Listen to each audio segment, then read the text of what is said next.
नमस्ते, Radhe Radhe, hello everyone, welcome to our channel Bioverse the universe of biology. तो आज की इस वीडियो में जैसा कि आपको देख के पता चल गया होगा कि बीएससी सेकंड सेमेस्टर के जूलॉजी का हम यूनिट जो करने वाले हैं, अगर मैं यूनिट की बात करूं तो ये आपका यूनिट 5 होने वाला है। ठीक है, यूनिट 4 जो है उसको मैंने अभी स्किप किया है क्योंकि यूनिट 4 जो है फिजियोलॉजी का पार्ट है, उसको हम फिजियोलॉजी में करेंगे। अभी हम जो मेटाबॉलिज्म वाला पार्ट है उसको कर रहे हैं। ठीक है, तो यूनिट 5 में आज हम पढ़ने वाले हैं आपका बायोसिंथेसिस ऑफ अमीनो एसिड या मेटाबॉलिज्म ऑफ प्रोटीन, जिसको कहते हैं मेटाबॉलिज्म ऑफ अमीनो एसिड। ठीक है, इसके बारे में हम पढ़ने वाले हैं, एक वीडियो में कंप्लीट करेंगे।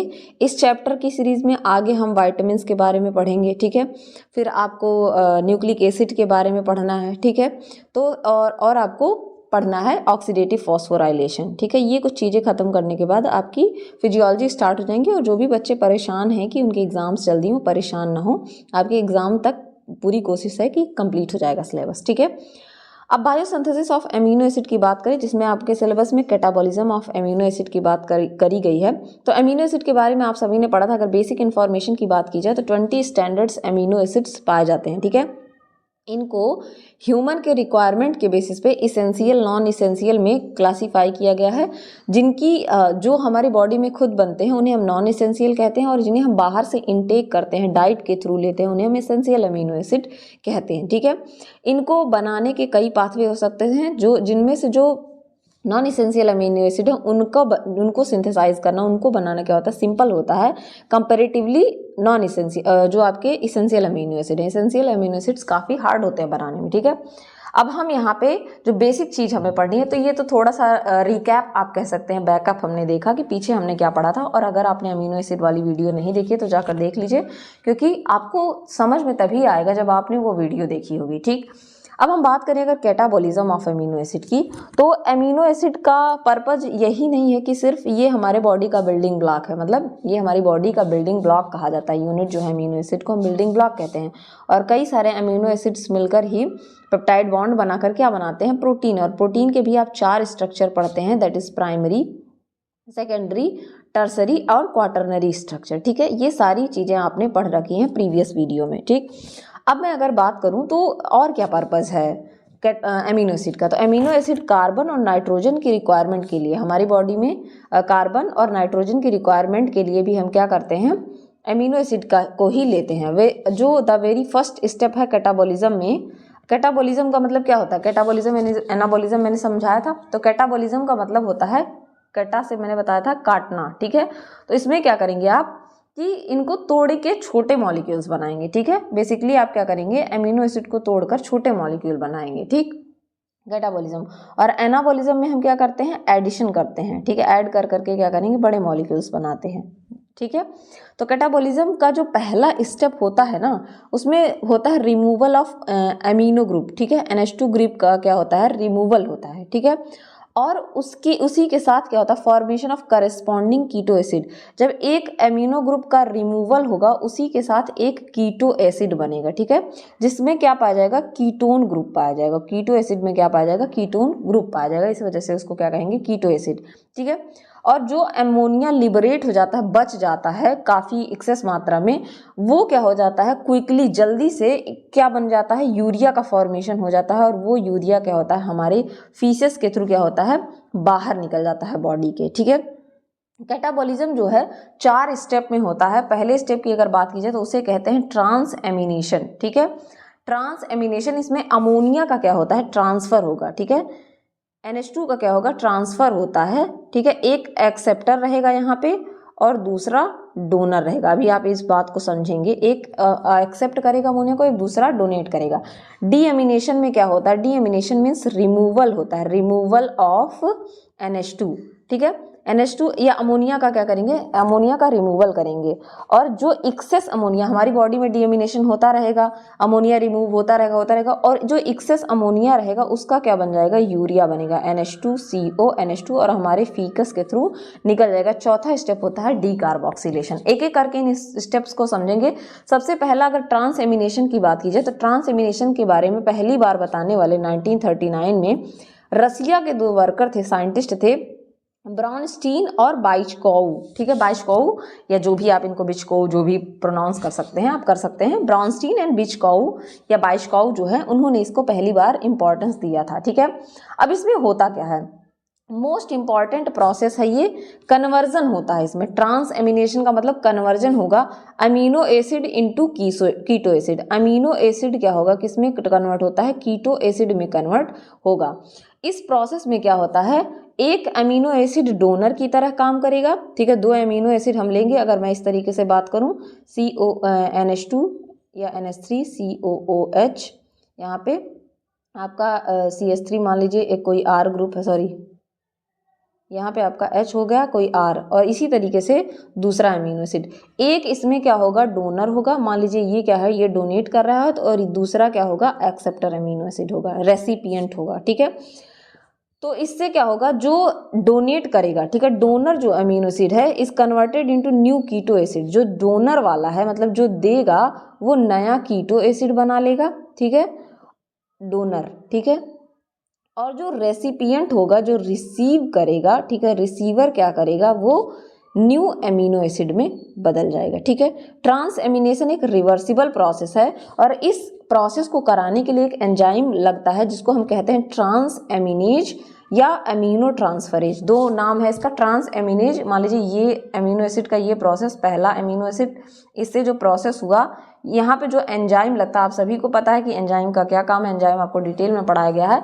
तो जो एंजाइम यहाँ लगता है दैट इज कॉल्ड ट्रांस एमिनेज या अमीनो ट्रांसफरेज, और उसी के साथ एक को एंजाइम लगता है जिसको हम कहते हैं पायरिडॉक्सल 5-फॉस्फेट। और ये पायरिडॉक्सल 5-फॉस्फेट डेरिवेटिव होता है विटामिन B6 से। किससे मिलकर बना होता है, विटामिन B6 से या विटामिन B6 से मिला होता है। विटामिन B6 का नाम होता है पायरिडॉक्सिन, इसके बाद आप विटामिन ही पढ़ेंगे, ठीक है। ट्रांस एमिनेशन जो है प्रिंसिपली होता कहाँ है, लिवर में, किडनी में, हार्ट में और ब्रेन में। अब यहाँ देखिए क्या हो रहा है, ट्रांस एमिनेशन में एक न्यू एमिनो एसिड है और एक कीटो एसिड है, ठीक है। ट्रांस एमिनेशन ये रिवर्सिबल प्रोसेस है, ठीक है। इसमें से जो एक डोनेट किया, ठीक है, वो क्या बन गया, न्यू कीटो एसिड बन गया, और रिसीवर क्या बन गया, न्यू एमिनो एसिड बन गया। इसी तरीके से ये प्रोसेस चलता रहता है, ठीक है। सेकंड प्रोसेस है आपका डी एमिनेशन। डी एमिनेशन का मतलब ये होता है process in which amino group, ठीक है, NH2 removed from the amino acid. अब यहाँ जो एमिनो एसिड का NH2 ग्रुप है, ठीक है, इसका क्या होगा, रिमूवल होगा, इसका क्या होगा, रिमूवल होगा। यहाँ देखेंगे आपको नहीं देखने को मिलेगा, ठीक है। Which then change to a alpha keto acid, ठीक है। इसके बाद ये किस में चेंज हो जाता है, अल्फा कीटो एसिड्स में, ठीक है, अल्फा कीटो एसिड में चेंज हो जाता है, ठीक है। यहाँ पे आप देख रहे होंगे कि यहाँ से NH2 ग्रुप हट गया है, अब यहाँ पे C double bond O, COOH और R, कीटो ग्रुप में ये क्या हो गया है, C डबल बॉन्ड O को कीटो ग्रुप कहते हैं, चेंज हो गया है और अमोनिया रिमूव हो गया, ठीक है। ये प्रोसेस क्या कहलाता है आपका, deamination, remove as ammonia, ammonia के फॉर्म में रिमूवल क्या कहलाता है, डी एमिनेशन कहलाता है। और डी एमिनेशन का प्रोसेस यूजुअली लीवर और किडनी में होता है, और ये एक्सेस अमोनी जो कैटाबोलाइज करता है एक्सेस एमिनो एसिड को, जो एक्सेस एमिनो एसिड्स हैं उनका कैटाबोलिज्म करता है। अब ये कैटाबोलिज्म 2 तरीके से हो सकता है डी एमिनेशन का, एक ऑक्सीडेटिव, दूसरा नॉन ऑक्सीडेटिव। ऑक्सीडेटिव में ऑक्सीजन का इनकॉर्पोरेशन होगा, ठीक है, और नॉन ऑक्सीडेटिव में नहीं होगा। ऑक्सीडेटिव की अगर मैं बात करूं, यहाँ आप देख सकते हैं एक डायग्राम भी सुंदर सा दिखाया गया, आपको समझ में आएगा। ऑक्सीडेटिव डीएमिनेशन क्या होता है, when deamination process accompanied by oxidative reaction, जब यहाँ पे ऑक्सीडेटिव रिएक्शन लगेगा तो उसे हम क्या कहेंगे, ऑक्सीडेटिव डीएमिनेशन। और ये प्रोसेस जो है कैटालाइज होता है एक एंजाइम की प्रेजेंस में। मान लीजिए यहाँ पे ये अमीनो एसिड का डीएमिनेशन हो रहा है, यहाँ पे एक एंजाइम लगता है जिसे हम कहते हैं ऑक्सीडेज, ठीक है। कौन सा एंजाइम, ऑक्सीडेज। और ये जो एंजाइम है इसमें क्या पाया जाता है, एक विटामिन ही है बी का जिसको कहते हैं फ्लेविन। ये फ्लेविन कंटेनिंग क्या होता है, एंजाइम होता है जिसको कि ऑक्सीडेज कहते हैं, उसकी प्रेजेंस में ऑक्सीडेटिव डीएमिनेशन होता है। ये 2 स्टेप का रिएक्शन होता है, ठीक है, जिसमें से जो पहला स्टेप है, first step, the amino acid is dehydrogenated by the flavoprotein of the enzyme, ठीक है। यहाँ पे पहला स्टेप में क्या होता है, पहले स्टेप में जो है अमीनो एसिड का क्या होता है, डिहाइड्रोजिनेशन होता है, ठीक है, L amino oxidase to form alpha imino acid. अब यहाँ इसको समझिए, पहले स्टेप में क्या होता है कि यहाँ पे ये अमीनो ग्रुप है, ठीक है, ये वाला अमीनो ग्रुप है। अब इसका अमीनो एसिड ऑक्सीडेज जो कि फ्लेविन कंटेनिंग ग्रुप है, फ्लेविन प्रोटीन की मदद से इसका क्या होता है, डीऑक्सीजनेशन होता है और ये क्या बन जाता है, अल्फा इमीनो ग्रुप। जो NH2 ग्रुप जहाँ पे पाया जाता है उसे हम क्या कहते हैं, इमीनो ग्रुप। ये क्या बन जाता है, अल्फा इमीनो ग्रुप। अब जिस कार्बन से अगर चारों तरफ डिफरेंट डिफरेंट ग्रुप लगे हैं तो उसे हम अल्फा कार्बन कहते हैं। ये सारी बातें मैं आपको अमीनो एसिड में जब मैंने प्रोटीन पढ़ाया तो वहाँ बता चुकी हूँ। तो यहाँ पे क्या बन जा रहा है, अल्फा एमिनो इमीनो, याद रखिए यहाँ पे एमिनो था, NH3 था, जब ये NH2 हुआ तो क्या हो गया, इमीनो ग्रुप हो गया। अब ये अल्फा इमीनो एसिड बन गया, ठीक है। सेकेंड स्टेप में क्या होता है, वाटर का एडिशन किया जाता है, वाटर मॉलिक्यूल को ऐड किया गया और अमोनिया क्या होता है, रिलीज हो जाता है इमीनो से और ये क्या बन जाता है, नया अल्फा कीटो एसिड बन जाता है, ठीक है। अब यहाँ पे कुछ और भी एक प्रोसेस यहाँ आपको नीचे देखने को मिल रहा होगा। पहला प्रोसेस तो आपको समझ में आ गया, ठीक है, कि यहाँ पे पहले स्टेप में क्या हुआ, alpha amino group amino acid oxidase की प्रेजेंस में अल्फा इमीनो एसिड में कन्वर्ट हो गया। सेकेंड स्टेप में वाटर आपने लगाया और NH4 को रिमूव कर दिया और अल्फा कीटो एसिड बन गया। एंजाइम जो एमिनो एसिड ऑक्सीडेज है ये ऑटो ऑक्सीडिजेबल फ्लेवोप्रोटीन होता है। ऑटो ऑक्सीडिजेबल मतलब इसमें खुद में ऑक्सीडाइजेशन का प्रोसेस पाया जाता है। जो रेड्यूस्ड फ्लेवोप्रोटीन होता है, यानी कि जो रेड्यूस्ड फ्लेवोप्रोटीन हुआ फ्लेविन H2, ये जो है ये क्या करता है, H2O2 जिसको कि हम हाइड्रोजन परऑक्साइड के नाम से कहते हैं, ये फ्लेविन प्रोटीन क्या करेगा, जो ऑक्सीडाइज रेड्यूस्ड फ्लेवोप्रोटीन है वो हाइड्रोजन परऑक्साइड बना देगा और हाइड्रोजन परऑक्साइड हमारी बॉडी के लिए हार्मफुल होता है। इस हाइड्रोजन परऑक्साइड को वाटर में और ऑक्सीजन में तोड़ने के लिए क्या करते हैं, हम एक एंजाइम का यूज करते हैं, दैट इज कैटालेज, ठीक है। तो ये एक एडिशनल चीज होती है। अब दूसरा चीज क्या है, non oxidative deamination. Non oxidative deamination में क्या होता है, कुछ सर्टेन अमीनो एसिड होते हैं जो कि नॉन ऑक्सीडेटिवली डीएमिनेट होते हैं, ठीक है। जैसे नॉन ऑक्सीडेटिव डीएमिनेशन में जो है कैटालाइज्ड बाय स्पेसिफिक एंजाइम, एक स्पेसिफिक एंजाइम का यूज होता है जिसको कि हम क्या कहते हैं, glutamate dehydrogenase and ammonia is liberated in this process. और इस प्रोसेस में क्या होता है, अमोनिया लिबरेट होता है यानी कि बाहर निकलता है, ठीक है। One example of non oxidative deamination, एक एग्जाम्पल इसका बताया गया है, glutamate by the enzyme glutamate dehydrogenase, ठीक है। नॉन ऑक्सीडेटिव डीएमिनेशन बताया गया है ग्लूटामेट का in the presence of enzyme glutamate dehydrogenase. देखिए यहाँ पे सॉरी, यहाँ मैंने नाम कह दिया स्पेसिफिक, जैसे ग्लूटामेट के लिए ग्लूटामेट डिहाइड्रोजिनेज है, उसी तरीके से नॉन ऑक्सीडेटिव डीएमिनेशन बहुत सारे अमीनो एसिड्स का होता है। तो उनके लिए जिस अमीनो एसिड का होगा उसके लिए स्पेसिफिक क्या लगता है, आपका एंजाइम लगता है। यहाँ पे क्या है कि इस रिएक्शन में हम ग्लूटामेट ले रहे हैं, ग्लूटामेट में एक को एंजाइम का भी यूज कर रहे हैं। इस एंजाइम के साथ साथ एक को एंजाइम भी है जिसे कि हम NAD+ या NADP+ भी कहते हैं, निकोटिनामाइड एडिनोसिन डीएमिनेज, ठीक है, डाइन्यूक्लियोटाइड। ये क्या है, एक कोएंजाइम की तरह काम कर रहा है। यहाँ पे देखिए क्या हो रहा है कि NH4 के फॉर्म में ये निकल जा रहा है इसका यूज करके H2O को, और NADH या NADPH का फॉर्मेशन कर रहा है, ठीक है, और H+ निकल रहा है। अब देखिए आपका जो डीएमिनेटेड अमीनो एसिड है, ये डीएमिनेटेड अमीनो एसिड बन गया, ठीक है, deaminated amino acid alpha keto glutarate मान लीजिए। तो इसका फेट क्या है, फेट का मतलब होता है इसका आगे जाके भविष्य क्या होगा, ये क्या बनेगा, ठीक है। जैसे आप साइंस स्ट्रीम से पढ़ाई करें तो आपका कुछ फेट होता है कि आप नीट की तैयारी करेंगे, आप BSc करेंगे, मतलब आपका एक फेट होता है। उसी तरीके से डीएमिनेटेड अमीनो एसिड का फेट क्या होगा, ये आगे जाके बनेगा क्या, इसके बारे में हम थोड़ा सा जानेंगे। तो जो एसिड प्रोड्यूस्ड होते हैं ट्रांस एमिनेशन और डीएमिनेशन से अमीनो एसिड के, are channelled to several metabolic routes, उनको सेवरल मेटाबॉलिक रूट, मेटाबॉलिज्म का मतलब अभी तक आप समझ गए होंगे, उनको सेवरल कई सारे मेटाबॉलिक रूट में, जैसे डाइजेशन वगैरह में कहीं भी यूज करेंगे, ठीक है। कुछ अमीनो एसिड जो होते हैं जो डीएमिनेटेड होते हैं प्रोड्यूस करते हैं कीटो एसिड, अभी आपने देखा, which are eventually oxidised to CO2 H2O through acetoacetate and acetyl coenzyme A, ठीक है।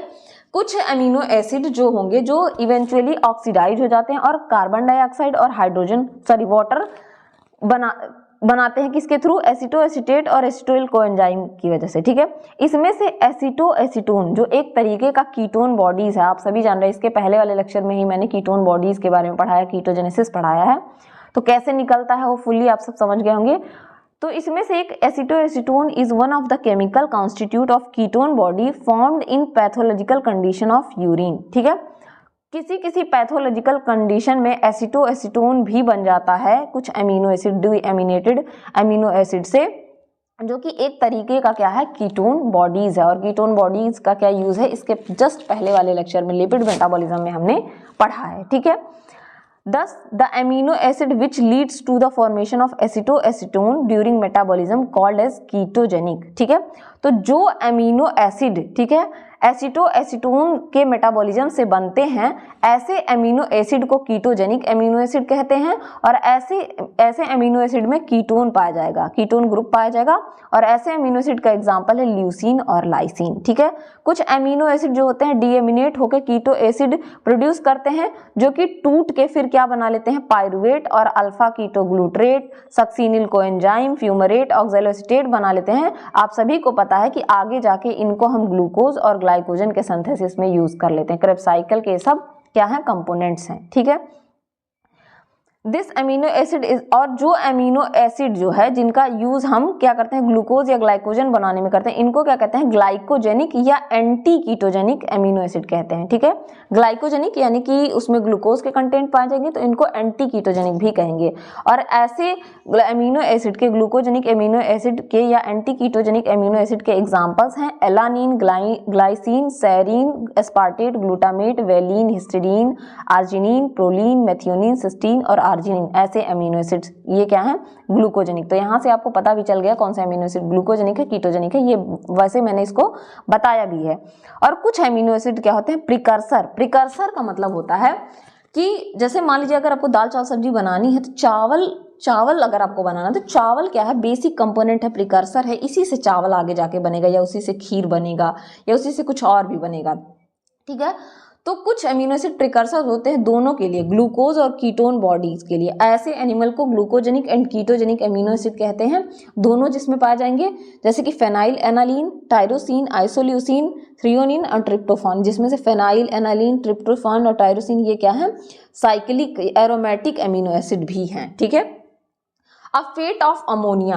अब जो अमोनिया निकल रहा है, कई जगहों से डीएमिनेशन हुआ, अमोनिया जो निकला, इसका क्या फेट है, आगे जाके ये क्या बनेगा। ठीक है, आपने डीएमिनेशन पढ़ लिया तो फेट अमोनिया का फेट होगा, आगे जाके इसका क्या काम होगा। ठीक है, तो जो अमोनिया रिलीज होता है, ठीक है, डीएमिनेशन के टाइम पे, वो किस में कन्वर्ट हो जाता है, या तो वो कन्वर्ट हो जाएगा अमोनिया सॉल्ट में, ईदर या तो वो कन्वर्ट हो जाएगा अमोनिया सॉल्ट में और इनटू यूरिया, या यूरिया में। आपसे यूरिया साइकिल काफ़ी बार पूछा जाता है और यहाँ से क्वेश्चन काफ़ी बनते हैं।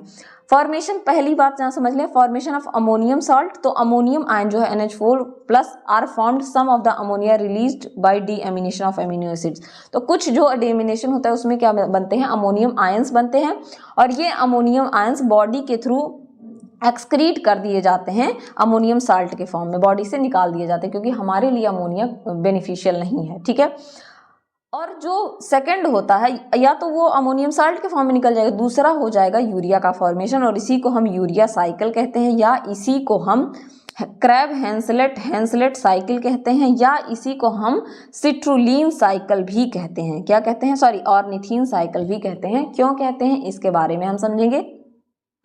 जब अमोनिया का एक्सेस प्रोडक्शन होता है, जितनी हमारी बॉडी को ज़रूरत है उससे ज़्यादा अगर अमोनिया को प्रोडक्शन होने लगे तो वो हमारी बॉडी के लिए टॉक्सिक हो जाता है, हानिकारक हो जाता है। ठीक है, तो एक्सेस अमोनिया जो होता है डीएमिनेशन के टाइम पे जो प्रोड्यूस होता है, उसको लेस टॉक्सिक सब्सटेंस यूरिया में हम कन्वर्ट हमारी बॉडी कन्वर्ट कर देती है, और फिर उसे यूरिन के थ्रू निकाल दिया जाता है।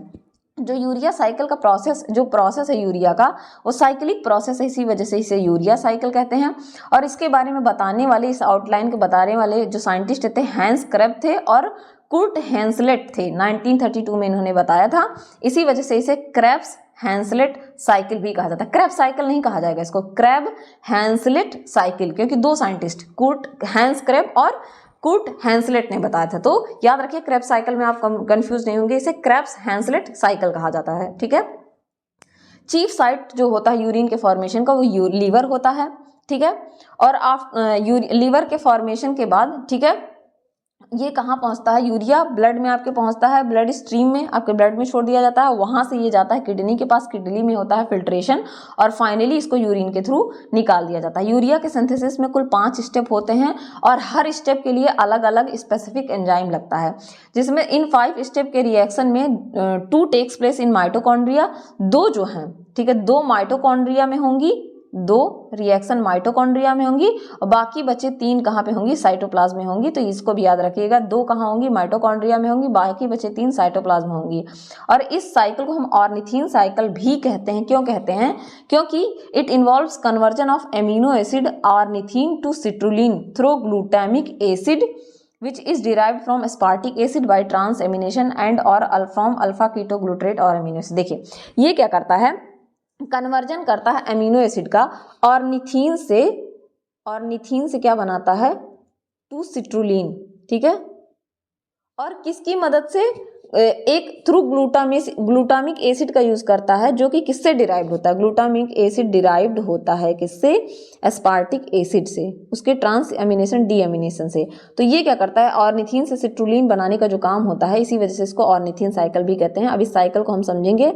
ये है आपका एन एसिटाइल ग्लूटामेट, एक रिक्वायर्ड कोफैक्टर है। माइटोकॉन्ड्रिया में देखिए 2 स्टेप कहाँ हो रहा है, माइटोकॉन्ड्रिया में हो रहा है, और 1 2 3 स्टेप कहाँ पे हो रहा है, साइटोप्लाज्म में। याद रखिए इस पूरे फिगर को।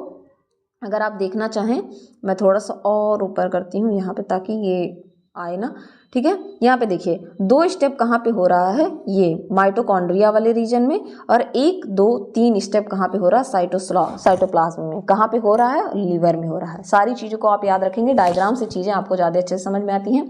तो हम क्या कर रहे हैं, N acetyl glutamate required factor है, इसका यूज़ कर रहे हैं। यहाँ पे देखिए CO2 + NH3 ऊपर दिया हुआ है, यहाँ पे ATP का भी यूज़ हो रहा है, इससे बन रहा है कार्बामोइल फॉस्फेट, ठीक है। कार्बामोइल फॉस्फेट किस में इनकॉर्पोरेट हो रहा है, सिट्रुलिन में, ठीक है। सिट्रुलिन से फिर क्या कर रहे हैं हम, आर्जिनोसक्सिनेट सिंथेटेज एंजाइम का यूज़ कर रहे हैं और एस्पार्टेट लगा के, और फिर से ATP का यूज़ करके यहाँ पे आर्जिनोसक्सिनेट बन रहा है।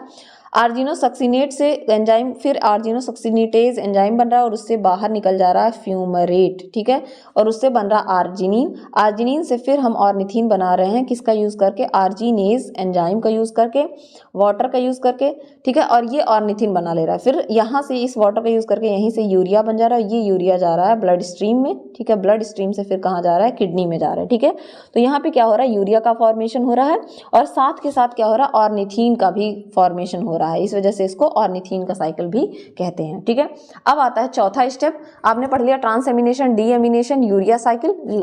चौथा स्टेप है आपका डीकार्बोक्सिलेशन। डीकार्बोक्सिलेशन एक प्रोसेस है जिसमें क्या करते हैं, CO2 रिमूव किया जाता है from carboxyl group of amino acid. जो कार्बोक्सिल ग्रुप है इससे क्या किया जाता है, CO2 का रिमूवल क्या कहलाता है, डीकार्बोक्सिलेशन कहलाता है। और ये फॉर्मेशन करता है एमीन का, किसका, एमीन का, ठीक है। एंजाइम एमिनो एसिड डिकार्बोक्सिलेज जो है यहाँ पे रिक्वायर होता है इस रिएक्शन को होने के लिए, और एक को एंजाइम भी लगता है जिसको कि हम कहते हैं पायरिडॉक्सल फॉस्फेट। मतलब यहाँ पे हमें डिकार्बोक्सिलेज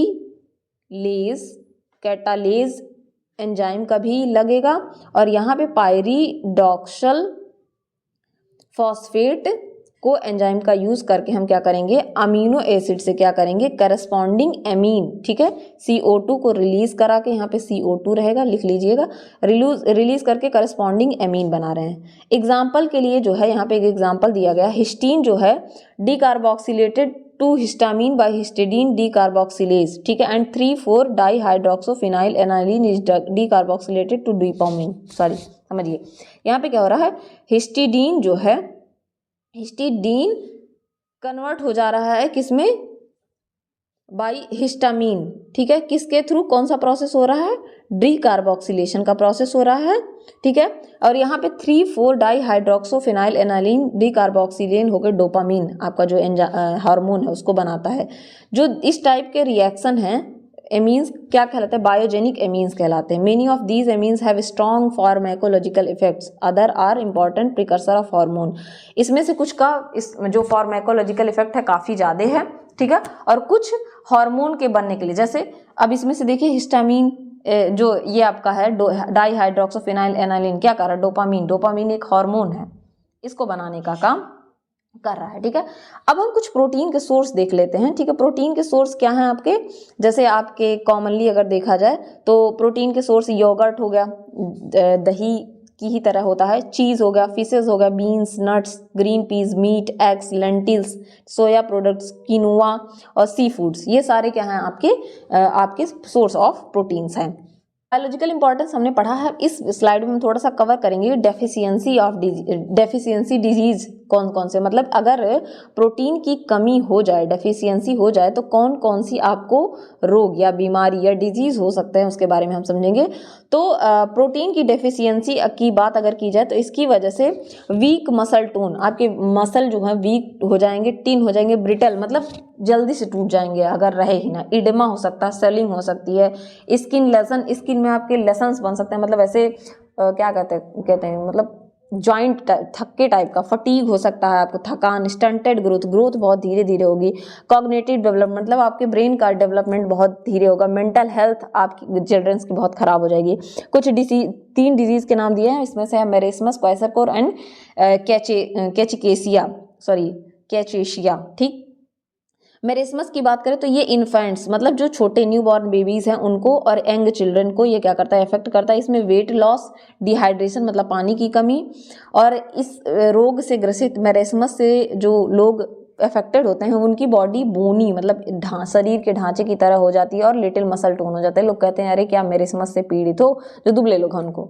ठीक है, क्वाइसरकोर की बात करें तो ये ओल्डर चिल्ड्रन, बड़े बच्चों को इफेक्ट करता है, और इसमें स्टमक जो है इस तरीके से स्वेलन, मतलब अगर ये आपकी बॉडी है तो इसमें से स्टमक इस तरीके से स्वेलन हो जाएगा क्योंकि यहाँ पे फ्लूइड भर जाता है, फ्लूइड का रिटेंशन हो जाता है। ठीक है, कैचेक्सिया की बात करें, ठीक है, या कैशिया भी बोल सकते हैं इसको आप। ठीक है, ये कंडीशन, इसमें प्रोटीन की डिफिशियंसी में डिप्लीशन ऑफ स्केलेटन मसल का क्या होता है, डिप्लीशन होने लगता है, क्षरण होने लगता है, increased rate of protein degradation, protein जो है जल्दी जल्दी टूटने लगता है। ठीक है, जिसकी वजह से वेट लॉस, मॉर्टेलिटी यानी कि मृत्यु दर, मॉर्टेलिटी का मतलब होता है मृत्यु दर क्या हो जाता है, बढ़ जाता है, जिसकी वजह से इसकी वजह से क्या हो सकता है आगे जाके AIDS, cancer, heart disease, chronic kidney failure, ये सारी चीजें हो सकती हैं। होपफुली ये पूरा प्रोसेस आपको समझ में आया होगा कि क्या होता है आपका। अगर मैं एक तरीके से सम अप करना चाहूँ तो आपकी 4 स्टेप का ये प्रोसेस है। Catabolism of amino acid, transamination जहाँ पे अमोनिया का ट्रांसफर होता है तो नया अमीनो एसिड और कीटो एसिड बनता है। डी एमिनेशन में रिमूवल ऑफ NH2 होता है, NH3 होता है, जिसको आगे जाके इसके फेट्स होते हैं, कुछ कीटोजेनिक, कुछ ग्लूकोजेनिक अमीनो एसिड बनते हैं, और फिर आपका यूरिया का फॉर्मेशन होता है। अमोनिया का फेट क्या होता है, यूरिया का फॉर्मेशन, और डी कार्बोक्सिलेशन का प्रोसेस होता है। तो इस तरीके से पूरा आपको कैटाबॉलिज्म ऑफ अमीनो एसिड समझ में आ गया होगा। इसके बाद भी अगर आपको कोई क्वेरी या प्रॉब्लम होती है, आप कमेंट सेक्शन में, टेलीग्राम चैनल, इंस्टाग्राम चैनल पे कहीं भी मैसेज कर सकते हैं, लिंक डिस्क्रिप्शन में प्रोवाइडेड है। तब तक के लिए पढ़ते रहिए, बढ़ते रहिए। Thank you everyone.